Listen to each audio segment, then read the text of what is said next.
Support black businesses. I just took my nails off myself, just one by one. These are my real nails. I'll just polish them, and I'm still not going to the Asians. I'm not going back. I'm standing behind what I said. If you're going to a nail tech, go to a black nail tech. That's it. Welcome to my channel, BN Reactions. If you're new here, kindly subscribe to my channel and support this girl.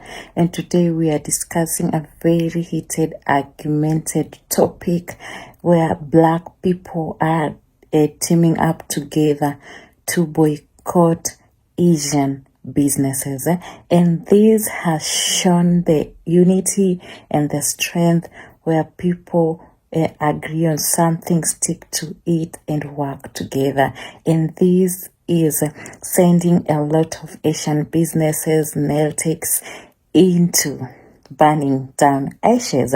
So this is a very heated and interesting topic.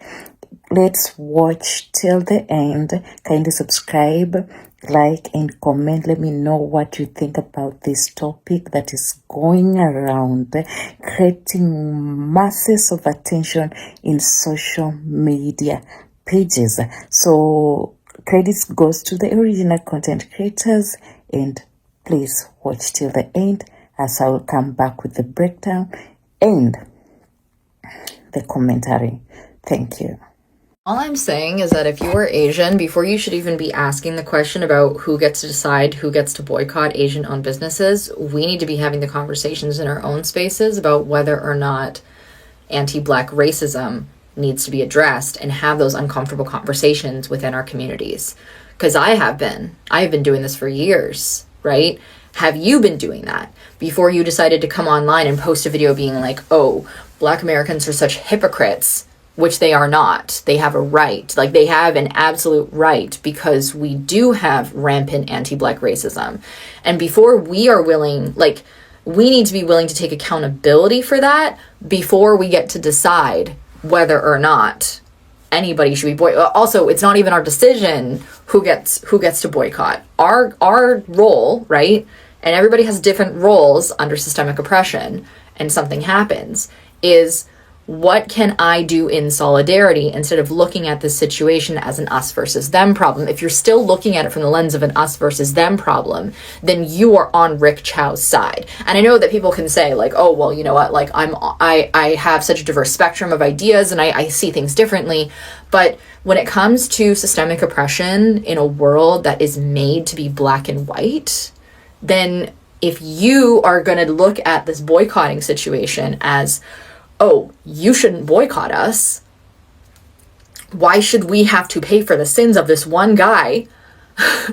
Like, that's not like the systemic playbook, right? Like when one person does harm, or even if it's a few people doing harm, right? If you think about like slavery in the South, even if it was just a few people, a few families running the whole thing, okay? The systemic issue is still the fact that everybody inherited these core belief systems about certain marginalized groups of people, and we are still perpetuating these ideas, right? Like, the issue is that our ideologies are still there, right? And until we're able to address that, why are we even thinking immediately like, oh, actually, I'm going to argue about boycotting, when you should be looking at yourself in a mirror and being like, hey, I realize that I'm contributing, my community is contributing. How have I seen anti-Black racism manifest in Asian spaces? Like, why are these conversations so difficult to have? I don't know.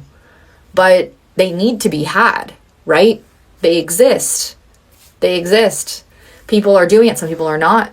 But when it comes to the question of solidarity, are you for or against? And if you are for, then have the conversations first before you decide who gets to boycott if you are an Asian person. When it comes to Black people boycotting Asian businesses, why are you guys coming on social media acting like you're not racist in real life? Like, talking about something, but it's one man's action is generalization. You guys hate Black people. Oh my God, let's stop lying, let's stop lying, let's stop lying. Oh my God. This crackerjack right here, he was talking to y'all. He wasn't talking to me. He wasn't talking to me either. When you need to wash your clothes, Black owned. When you need to wipe your ass, Black owned. When you need to throw your shit away, Black owned. This is Freedom Paper Company. You need a purse, Black owned. You need some candles, Black owned. Black owned. Refresher scalp oil, black owned. Black owned. Body oil, black owned. Jewelry, black owned. Room spray, black owned. Wash your ass again, black owned. Body butter, black owned. Deodorant, black owned. Soap, black owned. When you want to cook, seasonings, black owned. Hey, my spiritual sisters, here are my oracle cards, black owned. Hair moisturizer, black owned. Conditioner, black owned. Edge control, black owned. Bedroom candy, black owned. Shower net, black owned. I don't know if this is black owned, but I bought it from a black woman. Even my dresses, black owned. There is a lot of rising tension between the Asian and Black American community, with Black Americans saying, let's boycott some Asian businesses, and Asian Americans saying, stop attacking our people. And this is all being caused due to the acquittal of Rick Chow in the murder of Cyrus Carmack Belton. And it's upsetting seeing this divide occur, because we should all be, with each other in solidarity as minorities, right? I think we can all agree that Rick Chow should be in prison. He shot and murdered a 14-year-old boy. However, why are we combating that with racism against one another? In my opinion, the only person that wins as the result of us attacking each other, us unfairly discriminating against Black Americans unfairly discriminating against Asian Americans, are the bigots that support Rick Chow being found not guilty. One man's actions should not justify demonizing an entire community. Calling in fake orders to Asian restaurants and boycotting small Asian businesses is not the answer. Do I discriminate against everybody from Vermont because Chester Arthur is the one that signed the Chinese Exclusion Act? No, I think that's unreasonable. I like Bernie. I hope some justice is served for Cyrus Carmack Belton and his family. Comment like yours, I've been getting a lot of them. Our money, our choice. If you don't like our community, go sell your shit somewhere else. Okay, let's say if we all think like this, right? Let's expand that out just a little bit. The first point that we're going to land on is everybody, every race siloed into individual groups. I'm sure you're going to say, oh, that's fine. No problem. I would love to keep supporting my Black community. Cool. So what happens after that? After that stop, things are going to get interesting. That's when the resources starts to become valuable and people are going to fight over it. That's when you're going to have a top and a medium and a bottom. I'm sure you realize what happened 200 years ago when people get segregated. And then you might say, this is a comment that was left in one of my videos. I'd rather spend my money, import X, Y, and Z products from China and bring it over here and sell it to my Black community. And I'm fine with giving my money to the Chinese people because they have nothing to do with the stuff that's going on over here. Okay, that's fine. But what do you think is going to happen when you try to go import stuff? Do you think they're just going to be okay with what's going on over here? Do you think you're still going to get a fair price even if they are willing to sell to you? If we're going to keep going down this road of, oh, your people follow us around the store. Okay, your people knocked out a bunch of old Asian people during COVID times. Let's group up everything that your people are doing. Yeah, but I didn't do anything. It doesn't matter. It's y'all people. So everything that person does, it belongs to all of you guys. I don't know how we can move forward. I'm just pointing out what you guys are saying and what the Chinese group are saying. You guys are not doing anything to help each other. This is just going to keep pushing each other apart. Also, again, this is just online beef. I've been seeing videos of Black women going inside like Asian establishments and then asking the Black people that are in there, what are they doing there? Not everybody knows what's going on online. Some people just out there living their life. Again, I'm going to say it one more time. If you guys want to boycott, go for it. I'm with you guys on that. Eventually, we're all going to need to find a solution because we all live in the same fucking planet, same country. I want to make this video, but I've seen too many racist comments in my post, so I'm going to say it. I'm going to have to say it. A lot of boomer Asians, a lot of Asians abroad, some Asians my age or younger, just generally around my age, are racist. Subconsciously racist. They're racist, but they don't want to admit they're racist. these races have this idea that Black, Hispanic, Latino, Indigenous people are lazy because after experiencing generational trauma, generational disadvantage, generational struggles, they're asking for the bare minimum to get a little better chance into getting into colleges, that they're lazy. People keep saying that there's free resources, free SAT prep, there's Khan Academy, there's YouTube, there's Google, but people don't understand what real poverty is. People just say, oh, there's poor Asians as well, but do you understand what poverty really is? Poverty is to the point where time really is money, and it's better spent working to get money to help your family and help yourself rather than your education, okay? That's how poor you are. They don't even have time to study the books. It's really funny saying that Black, Hispanic, Latino, Indigenous people are lazy when most of Asia is poor and poorer than these people in America. Now, this is the most crazy thing about me whenever I encounter like these crazy racist Asians is that don't you think they also want handouts as well? Huh? And how come they're not lazy, right? The truth of the matter is that humans in general will want to improve the situation if they can or if they can imagine it.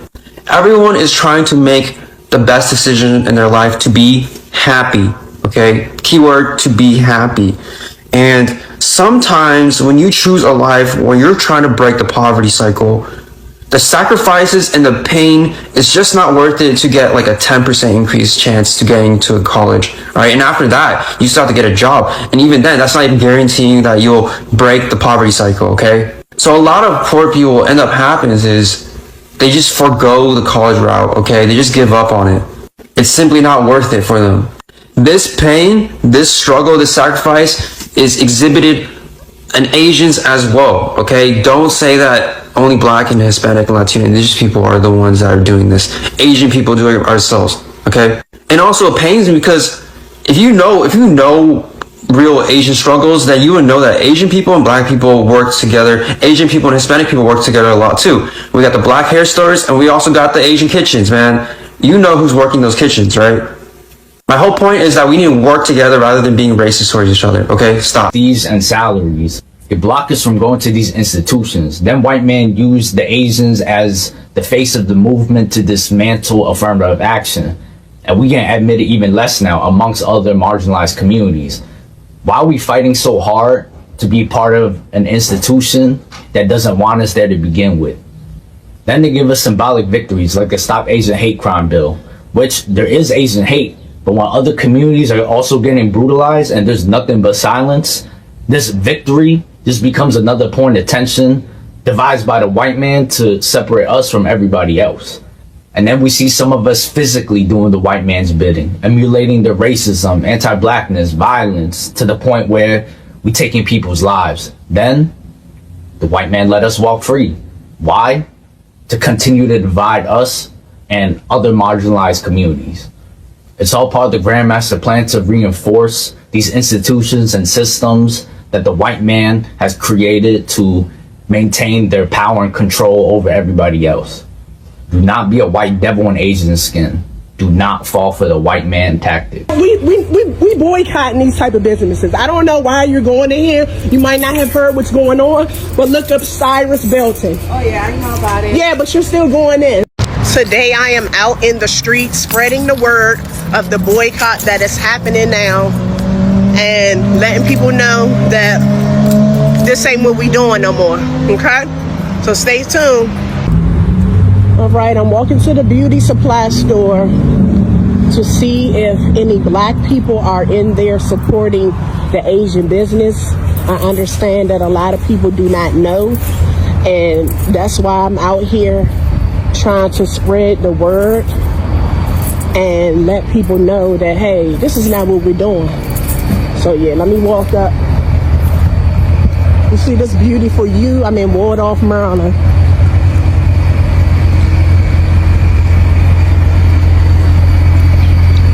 Parking lot look full. We're gonna see when we walk in.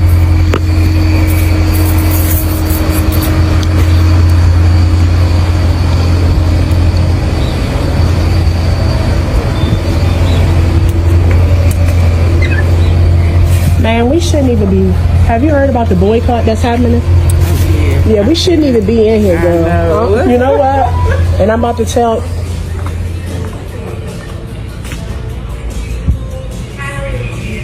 Okay, it's not really that many people in here.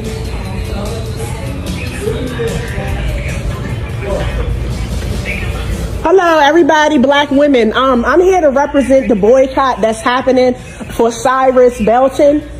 He was killed by an Asian man, and the verdict was non-guilty for allegedly stealing water bottles that he did not do. We are boycotting all Asian businesses.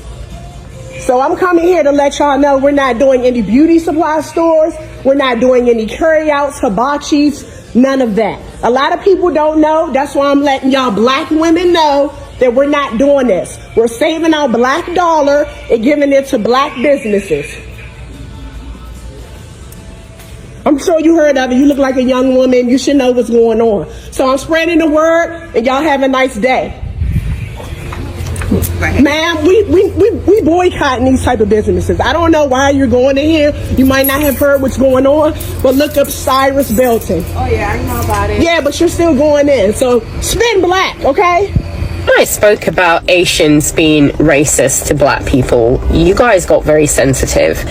Asians have the impression and the false narrative that black people are criminals. It doesn't matter where you go, who you are, that's just what they think about black people.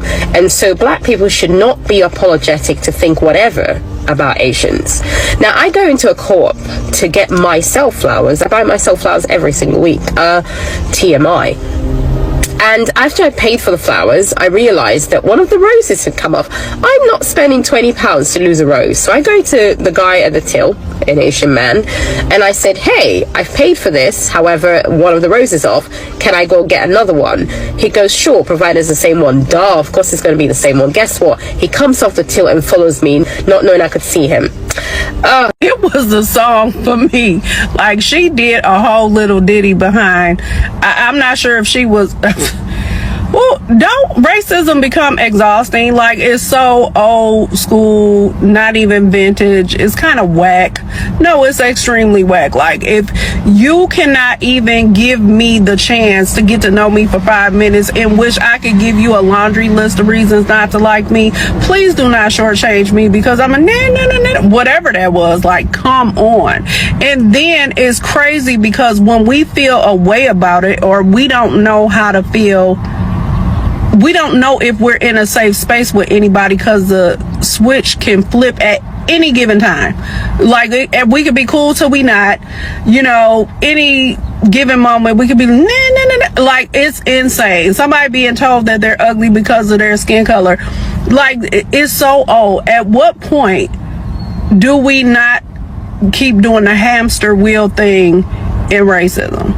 At what point do we not just be like, you know, we're all different and coexist?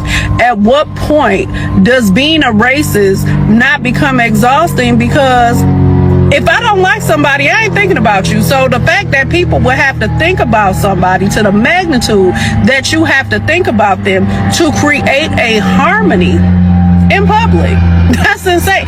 And then even if I take it a step further, to think that we have to care about your opinion. You could be racist, we don't have to care. So I guess it's just comedy at this point because it's very old, it's very tired. A black woman was cancelled for saying that we should stop going to the Asian beauty supply stores, and now that the dust has settled, I just want everyone to know that she was right for multiple reasons. But number one, those beauty supply stores are very anti-black. I don't know anyone who doesn't have a story, whether it's in the UK, America or France, of racism, of discrimination, of profiling that they've experienced. On top of that, they sell not all of them, but a lot of them sell out-of-date products that are full of carcinogenics, and they sell skin bleaching creams. A girl came here the other day and she said she went in to go get bleacher for her hair. He took her to go get bleacher for her skin. On top of this, we will complain that economically we are behind, and a lot of that is due to systemic racism, but the things that are in our control, i.e. the billions that we give to the hair and beauty industry, we could be giving that back to our own community by investing in other black people and their businesses, but we don't. Why is that? Unpack that. Asian community right now, in light of what I'm considering black beauty blackout. We've been accused of stoking anti-Asian hatred. Another content creator said that a lot of us black Americans, do y'all know a lot of us were raised where we couldn't even say the word hate? We're not like a lot of y'all. I made the decision back when we decided we were letting go at Target. I decided to do the exact same thing with the nail salon because I just had it up to here. It was a straw that broke the camel's back. Service was too bad, attitude was too nasty, and I decided never to do it again. I was going to try press-on nails, add some brands I like. People look at my nails and compliment my nails. My first thought isn't F to Vietnamese, F Asian. Like, that's not the way we work. All I think about is like how much money I've saved, how I hope I can convince other women to like save that money too, or to support a black nail tag. It has nothing to do with hatred. If anything, we talked about this today on the Sunshine Report. If we feel anything right now, it's gratitude. I bet you didn't expect to get a thank you out of me. Thank you. Thank you for waking us up. Thank you for daring us.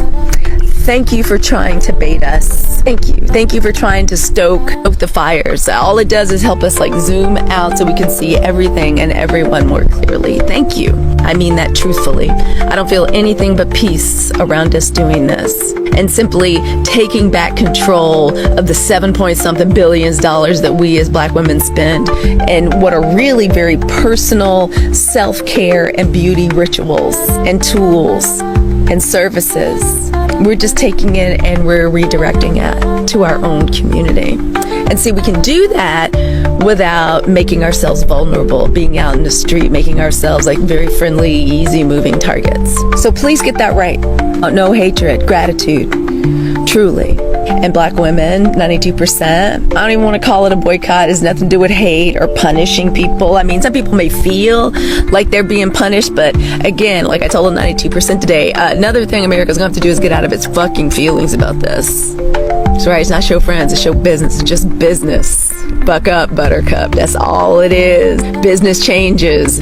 Fortunes and love. If she was to bring a black person to her. This is when I knew I needed to start my business. She said, the darker that your skin is, the more you're worth in an Asian country. And then around that time, and when I was from in the area, there was like multiple nail salons that were trafficking women. Black women at that. The video of that racist white man shooting an AR-15 towards a black family reunion is crazy. Like, that was actually insane. And I guess what ended up happening is that this racist white man was driving his car past this black family reunion and was literally being racist towards the black family, and they were disregarding him. They were basically not giving it any attention and not, you know, making it anything bigger than what it was. They were just like, okay, whatever, like, that man's racist, like, whatever, let him go be weird somewhere else. So that man leaves and then comes back with a bulletproof vest and an AR-15 and then proceeds to start shooting the AR-15 at these black family members that are literally celebrating their black family reunion. And this is actually becoming so crazy. But I feel like the reason why all of this racism is ramping up in such an extreme way right now is because we're about to reach the boiling point of something. We're about to reach the shift of something, and clearly, literally, everything is about to change. That's truly how I feel. And I feel like, honestly, it really has to deal with the white supremacist way of thinking. And I feel like right now, racist people are quite literally scrambling and like freaking out because they feel like they're losing control over black people and control over black people's emotions and fears, and them having the ability to literally rile up black people so much by causing things purposely in order to get black people in the streets to then create. Guys, thank you for watching till this end. Welcome us back again as we finish and conclude on this video. And as you have seen this video or the following videos that the creators were talking about, is a discussion that's ongoing about economic and social tensions between the Black American community and certain Asian American business owners, specifically focusing on the impact of organized boycotts by the Black people. Then The tensions stem for a long history of anti-black sentiment, the weaponization of the model minority, and systematic issues surrounding business ownership and redealing. So the key takeaways from this discussion is motivation for boycotts. This explains that the current boycotts of Asian nail salons and businesses are a response to a pattern of mistreatment, including racial profiling. That's the main reason behind this, of customers, and lack of respect within the Black community. Historical context: Asian immigration policies since 1960s, occurring shortly after the passage of the Civil Rights Act, created a dynamic where Asian Americans were often positioned as a buffer of intermediary in Black communities, while Black entrepreneurs were denied similar access to capital and loans. Like discrimination in general. Critique of Stop AAPI Hate. These segments from the video shows that campaigns have been used to the AAPI campaigns have been used to propaganda to create divisions between Black and Asians. The power of the Black dollar. The success of the current boycott demonstrates the economic power of Black community, and suggests that businesses owners cannot rely on Black patronage while harboring negative attitudes towards their customer. So in conclusion, this emphasizes that the situation will only improve if there is genuine accountability for past harm, and into dehumanizing behavior, mutual respect. Less people should leave racism and profiling, and rather than defensive traits of gaslighting.